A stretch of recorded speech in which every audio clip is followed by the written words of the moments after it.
The Emancipation Reform of 1861 in Russia was the first and most important of liberal reforms effected during the reign of Emperor Alexander II of Russia. The reform effectively abolished serfdom throughout the Russian Empire. The 1861 Emancipation Manifesto proclaimed the emancipation of the serfs on private estates and of the domestic serfs. By this edict, more than 23 million people received their liberty. Serfs gained the full rights of free citizens, including rights to marry without having to gain consent, to own property and to own a business. The manifesto prescribed that peasants would be able to buy the land from the landlords.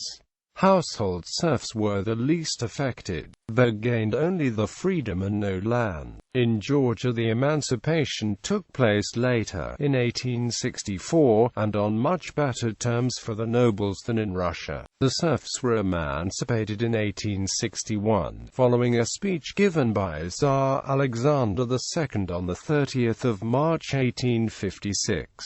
State-owned serfs, i.e., the serfs living on imperial lands, were emancipated later in 1866. Background: prior to 1861, Russia had two main categories of peasants: those living on state lands under control of the Ministry of State Property, those living on the land of private landowners, with only those owned privately considered to be serfs.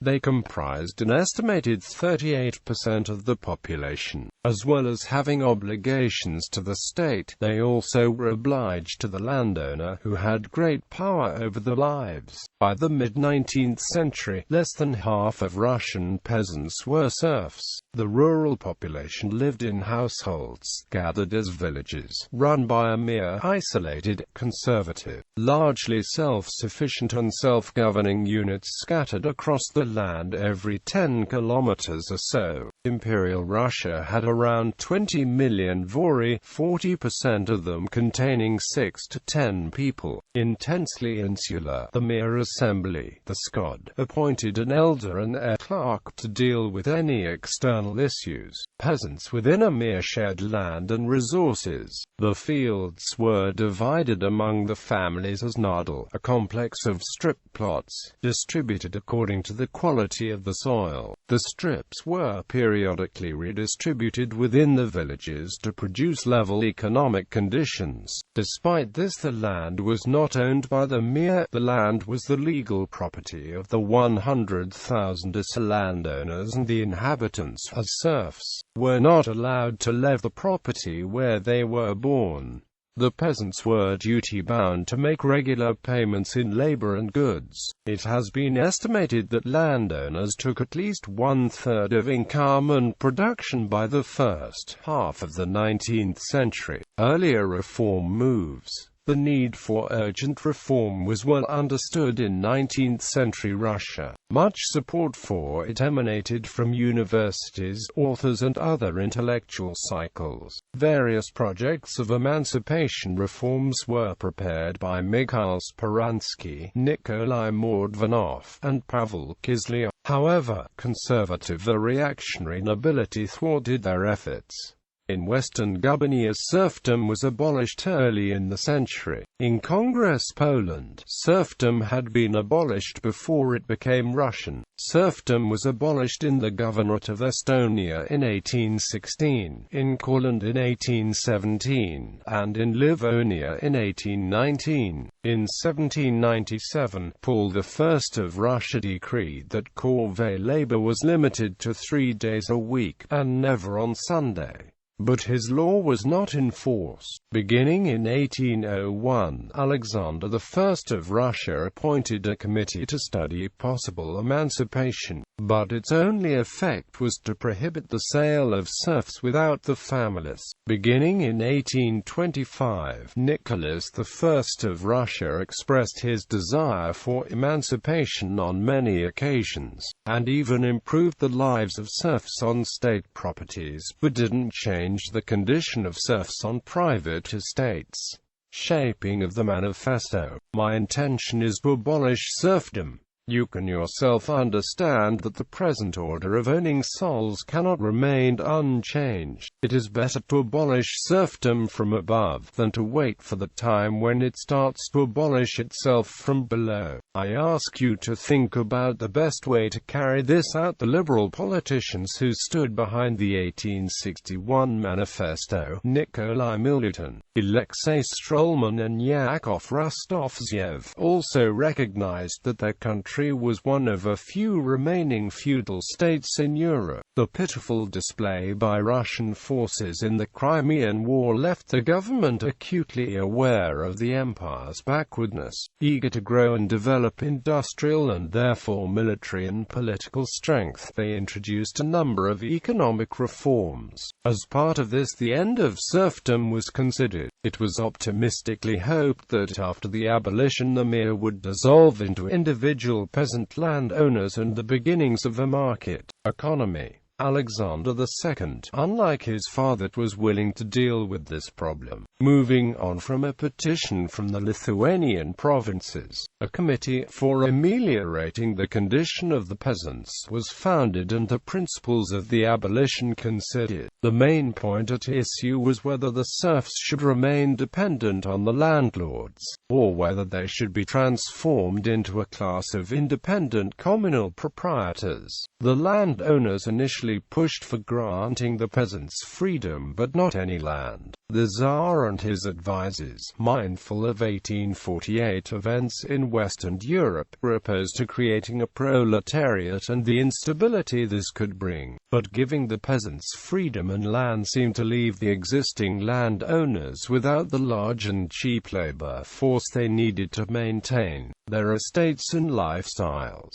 By 1859 a third of their estates and two-thirds of the serfs were mortgaged to the state or noble banks. This was why they had to accept the emancipation. To balance this, the legislation contained three measures to reduce the potential economic self-sufficiency of the peasants. Firstly, a transition period of 2 years was introduced, during which the peasant was obligated as before to the old landowner. Secondly, large parts of common land were passed to the major landowners as otreki, making many forests, roads and rivers accessible only for a fee. The third measure was that the serfs must pay the landowner for their allocation of land in a series of redemption payments, which in turn were used to compensate the landowners with bonds. 75% of the total sum would be advanced by the government to the landowner, and then the peasants would repay the money, plus interest, to the government over 49 years.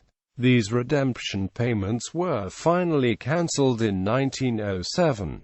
Emancipation Manifesto. The legal basis of the reform was the Tsar's Emancipation Manifesto of 3 March 1861, accompanied by the set of legislative acts under the general name Regulations Concerning Peasants Leaving Serf Dependence. This manifesto proclaimed the emancipation of the serfs on private estates and of the domestic serfs. Serfs were granted the full rights of free citizens, gaining the rights to marry without having to gain consent, to own property and to own a business.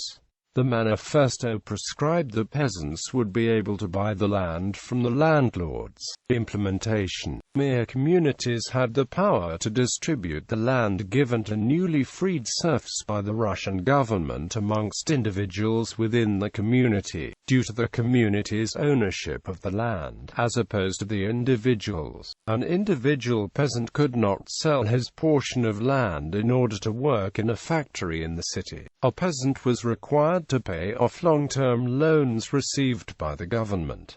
The money from these loans was given to the primary landowner. The land allotted to the recently freed serfs did not include the best land in the country, which continued to be owned by the nobility. The implementation of land settlement varied over the vast and diverse territory of the Russian Empire, but typically a peasant had rights to buy out about half of the land he cultivated for himself. If he could not afford to pay it off, he would receive a half of the half, i.e. a quarter of the land, free.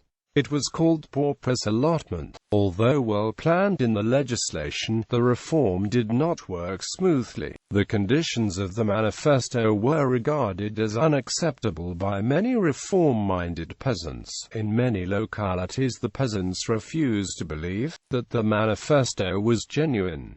There were troubles, and troops had to be called in to disperse the angry crowds. The landowners and nobility were paid in government bonds, and the debts were removed from the money before it was handed over. The bonds soon fell in value. The management skills of the landowners were generally poor. Outcomes. Although the Emancipation Reform was commemorated by the construction of the enormous Alexander Nevsky Cathedral in Moscow, and history books give Alexander II the name of the Tsar Liberator, its results were far from ideal.